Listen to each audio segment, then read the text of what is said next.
Niin, Teemu Piisu Kosunen, olit sairastuvalla tuossa alkuvuodesta. Mites, joko on mies täysin kunnossa?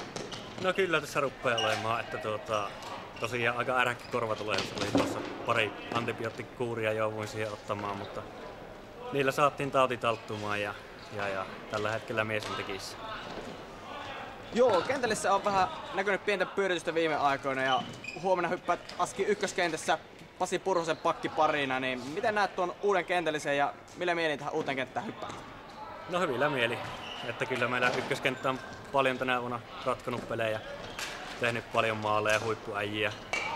Periaatteessa ei itselle ole väliä kenen kanssa pelaa, että joukkue on täynnä pelkästään huippuyksilöitä ja siitä ollaan saatu toimivat kentälliset, mutta totta kai se nosto ykköskenttään niin tuo semmoisen oman lisämausteensa siihen omaan peliin ja siinä huippuukkoja on taas vierellä, niin oma rooli on oikeastaan varmaan se sama, että koitan vaan tökkiä palloa näille muille kavereille ja nämä hoitaa sitten sen pisteiden teon.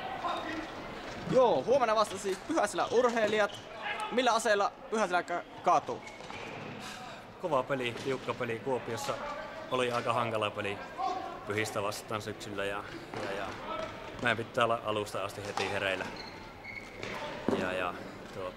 Kovalla liikkeellä kärsivällisyyden kautta. Niin uskon, että sieltä saadaan pisteet raavittua. Joo, sitten tähän viimeiseksi sulla huhutaan oleva todella kova lämäri, kuten myös vastustajan joukkueen Kososen Janilla. Mitä oot ite mieltä, kummalla on kovempi lämäri, sulla vai Kososella? No taittaa sinne kaverille mennä, että siellä on aikamoinen raitin pommittaja, mutta toivotaan, että huomenna on mulla tarkempi kuti sitten. Hyvä, kiitoksia. Tseppi Kiitos. peli. Kiitos.